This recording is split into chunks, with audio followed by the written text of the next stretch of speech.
Hello everyone, my self doctor Lakshmi Sharma. स्वागत है आप सभी का मेरे यूट्यूब चैनल पे। दोस्तों, आज हम बात करेंगे नर्व वीकनेस या जिसे हम नसों की कमजोरी कहते हैं, इसके बारे में। नसों की कमजोरी क्या होती है, इसके पीछे क्या क्या कारण होते हैं, अगर आपको नर्व वीकनेस है या नसों की कमजोरी है तो आपको कौन कौन सी समस्याएं आ सकती हैं। साथ ही जानेंगे इसके मैनेजमेंट के बारे में और बेस्ट होम्योपैथिक ट्रीटमेंट के बारे में।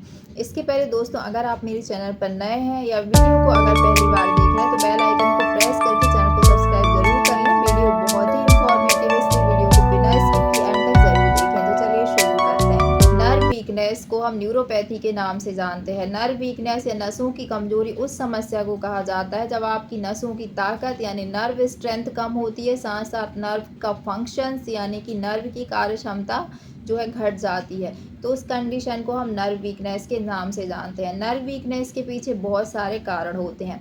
इसके पीछे सबसे पहला कारण होता है डायबिटीज़। अगर आपको डायबिटीज़ या शुगर के पेशेंट है और आपका ब्लड शुगर अगर अनकंट्रोल्ड रहता है, आप उसको मेंटेन नहीं करते हैं, तो 10 से 20 साल के भीतर आपकी नसें धीरे धीरे कमज़ोर होने लगती हैं और आपको नर्व वीकनेस की समस्या देखने को मिल सकती हैं। इसके अलावा हाइपरथायराइडिज्म या हाइपोथायराइडिज्म, जो TSH थायराइड स्टिमुलेटिंग हार्मोन होता है, वो भी रिस्पॉन्सिबल होता है नर्व वीकनेस के लिए।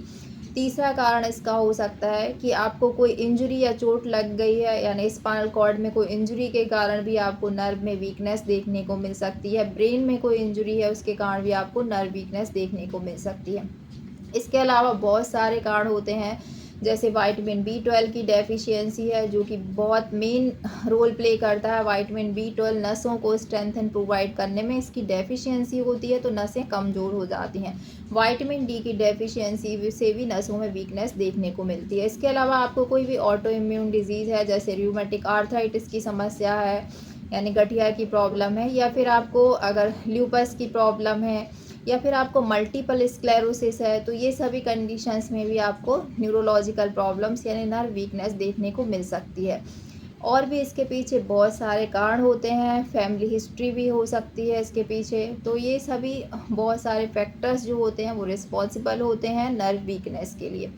अब जानते हैं दोस्तों, जो नर्व वीकनेस अगर होती है, नसों की कमज़ोरी होती है, तो आपको क्या क्या परेशानियां या क्या क्या लक्षण देखने को मिल सकते हैं। सबसे पहला तो हाँ, जो नसें हमारी अगर कमज़ोर रहती हैं तो मुख्य लक्षण आता है कि हमारी जो नसें होती हैं वो हमारी हर मांसपेशी को सप्लाई होती हैं। जब नसों में कमज़ोरी होती है तो धीरे धीरे आपकी मांसपेशियां भी कमज़ोर होने लगती हैं। और जब भी आप कोई काम करना चाहते हैं तो आपकी नर्व और मसल में इनकोऑर्डिनेशन होने के कारण आप सही से काम नहीं कर पाते। फॉर एग्ज़ाम्पल, अगर आप वॉक करते हैं तो आप किसी डायरेक्शन में चलना चाहते हैं, लेकिन जब आप अपने पैर को उठाते हैं, आगे बढ़ने की कोशिश करते हैं, तो आप लड़खड़ा जाते हैं, इनकोऑर्डिनेशन होने लगता है। तो उस कंडीशन में हम इनकोऑर्डिनेशन देखते हैं, यानी या तो आप प्रॉपर से आपकी मसल का फंक्शन सही नहीं है, क्योंकि आपकी नर्व में कमज़ोरी है, जिसके कारण ये समस्या आपको देखने को मिलती है। अगर आप नसों की कमज़ोरी को सही टाइम रहते ट्रीट नहीं करते हैं तो मसल्स में लगातार कमज़ोरी बनी रहने से आपको पैरालिसिस या लकवा की समस्या को देखने को मिल सकती है। ब्लडर में यानी जो आपकी यूरिनरी ब्लडर है, यानी यूरिन की थैली है, उसकी अगर नसें कमज़ोर हैं तो ब्लडर जो है उसकी मसल्स में कमज़ोरी महसूस होती है और आपको फ्रिक्वेंट यूरिनेशन की समस्या हो सकती है। इसके अलावा नसों में आपकी पर्टिकुलर नस भी अफेक्ट हो सकती है, ग्रुप ऑफ नर्व्स भी अफेक्ट हो सकता है, ऐसे ग्रुप ऑफ मसल भी अफेक्ट हो सकता है। जितना एरिया आपका जो है उसमें रिड्यूस हो रहा है फंक्शन स्ट्रेंथ, वो पर्टिकुलर एरिया आपका अफेक्ट हो सकता है। इसी तरह पैरालिसिस भी होता है कि आपको ग्रुप ऑफ मसल्स में भी हो सकता है, पर्टिकुलर मसल्स में भी हो सकता है। तो ये कारण होता है नर्व की वीकनेस के कारण। अब जानते हैं दोस्तों और भी इसमें क्या क्या लक्षण मिलेंगे। सबसे पहले आपको इनकोऑर्डिनेशन हो सकता है। दूसरा, आपको हाथों पैरों में जो है जलन महसूस हो सकती है, झंझनाहट यानी कि टिंगलिंग हो सकती है, शून्यपन हो सकता है आपको नसों में। इसके अलावा आपको भारीपन लग सकता है पर्टिकुलर एरिया में जहाँ पर आपको नसों की कमज़ोरी है। तो ये सभी लक्षण आपको देखने को मिल सकते हैं। अगर हम आपको डायबिटिक न्यूरोपैथी है तो डायबिटीज़ में 10 से 20 साल के अंदर आपकी नसें बहुत ज़्यादा कमज़ोर होने लगती हैं और उस कंडीशन में आपको जो है जो कुछ सिम्टम्स देखने को मिलते हैं, जैसे आपके हाथों पैरों में जो है जितने में आप ग्लव्स पहनते हैं और जितने एरिया में आप स्टॉकिंग्स पहनते हैं, उसी एरिया में आपकी नसें अफेक्ट होती हैं और उसी जगह पे आपको ज़्यादातर जो है लॉस ऑफ सेंसेशन प्रोग्रेसिवली देखने को मिल सकता है। स्टार्टिंग में आपको इस लॉस ऑफ सेंसेशन नहीं मिलेगा। जब स्टार्ट होगा तो आपको शुरू में कुछ आपको नम्बनेस महसूस हो सकती है, टिंगलिंग महसूस हो सकता है, बर्निंग यानी जलन महसूस हो सकता है और प्रोग्रेसिवली इसमें लॉस ऑफ सेंसेशन होने से कॉटन बूल लाइक सिम्टम्स आपको देखने को मिल सकते हैं। तो ये लक्षण आपको डायबिटिक न्यूरोपैथी यानी डायबिटीज़ में नसों की कमजोरी की समस्या में देखने को मिल सकते हैं। अब जानते हैं दोस्तों इसके मैनेजमेंट के बारे में। सबसे पहले अगर आपको नसों की कमजोरी बहुत ज़्यादा अगर होती है तो आपको एक्सरसाइज या आपको फ़िज़िकल एक्टिविटीज़ में इन्वॉल्व होना चाहिए, क्योंकि अगर आप फ़िज़िकल एक्टिविटीज़ कम करते हैं तो आपकी मांसपेशियां धीरे धीरे कमज़ोर होने लगती हैं और नसें भी कमज़ोर होने लगती हैं। दूसरा है कि आप अगर विटामिन B12 की डेफिशिएंसी है तो विटामिन B12 सप्लीमेंट ले सकते हैं। विटामिन D की डेफिशिएंसी है तो विटामिन D सप्लीमेंटेशंस आप ले सकते हैं।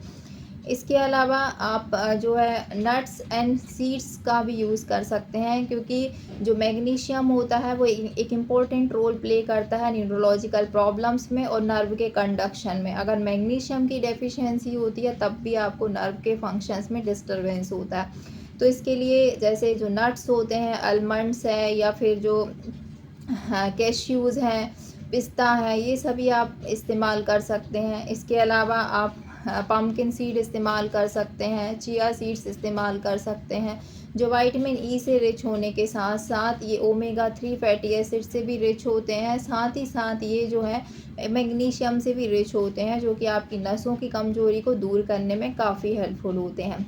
इसके अलावा आप अपनी कंडीशन के अकॉर्डिंग सप्लीमेंटेशंस ले सकते हैं। अब बात करते हैं दोस्तों इसके बेस्ट होम्योपैथिक ट्रीटमेंट के बारे में। होम्योपैथी में मैं आपको यहाँ पर टॉप 2 होम्योपैथिक मेडिसिन्स बताने जा रही हूँ, जो कि नर्व वीकनेस में बहुत अच्छा काम करती हैं। सबसे पहली जो मेडिसिन है वो है कॉस्टिकम होम्योपैथिक मेडिसिन। अगर आपको जो है नसों की कमजोरी के कारण मांसपेशियों में कमजोरी आ रही है, तो जो कॉस्टिकम है स्पेशली आपकी पर्टिकुलर मसल पे बहुत अच्छा काम करती है। अगर आपको फेशियल पैरालिसिस हो गया है यानी फेशियल यह पैल्सी या बेल्स पैल्सी की समस्या है, तो उस कंडीशन में भी आप कॉस्टिकम ले सकते हैं। ये दवा काफ़ी इफ़ेक्टिव होती है। ये पर्टिकुलर किसी जगह पे आपको पैरालिसिस हो गया है नसों की कमजोरी के कारण, तब भी आप इसका प्रयोग कर सकते हैं। या आपको नसों की कमजोरी है यानी आपको शरीर में बहुत ज़्यादा इनकोऑर्डिनेशन होता है, आप ठीक से चल फिर नहीं पाते बॉडी में, और आपकी जो बॉडी में है और ब्रेन में इनबैलेंस होने के कारण इनकोऑर्डिनेशन है, आप लड़खड़ा कर चलते हैं, हाथ से आपके सामान छूटता है, हाथों की मांसपेशियों में या नसों में बहुत ज़्यादा कमजोरी है, या फिर नसों में आपको सुन्नपन झंझनाहट महसूस होती है, तब भी आप कॉस्टिकम दवा का प्रयोग कर सकते हैं। ये नसों को स्ट्रेंथन प्रोवाइड करती है। इसके ऊपर फुल डिटेल वीडियो मैंने यूट्यूब पर बनाया है, जिसका लिंक मैंने डिस्क्रिप्शन में दिया है। आप चाहें तो कॉस्टिकम को पूरी जानकारी के लिए इस वीडियो को चेकआउट कर सकते हैं। दूसरी जो टॉप मोस्ट मेडिसिन होती है नसों की कमजोरी के लिए वो होती है जैल्सीमियम। जैल्सीमियम होम्योपैथिक मेडिसिन जो है ये ग्रुप ऑफ मसल्स पे बहुत अच्छा काम करती है। अगर आपको नसों की कमजोरी से अगर पूरी बॉडी में पैरालिसिस हो गया है यानी दोनों हाथों में, दोनों पैरों में, तो वहाँ पर जैल्सीमियम अच्छा काम करती है।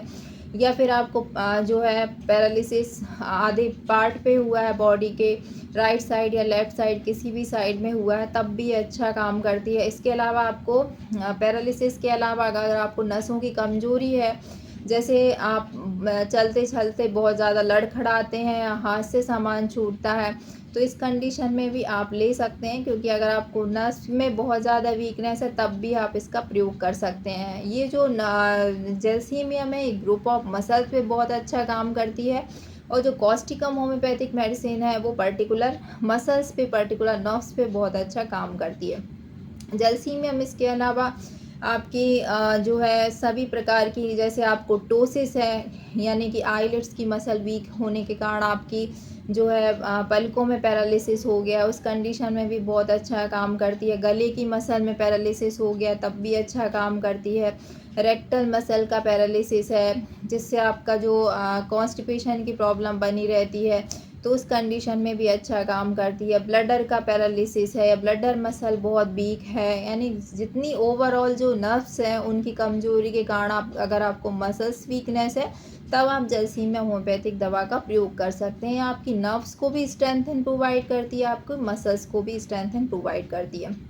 तो जैल्सीमियम के ऊपर भी फुल डिटेल वीडियो मैंने यूट्यूब पर बनाया है, जिसका लिंक मैंने डिस्क्रिप्शन बॉक्स में दिया है। इसके अलावा जो जैल्सीमियम है उसको आप सभी चीज़ों के लिए चेकआउट कर सकते हैं।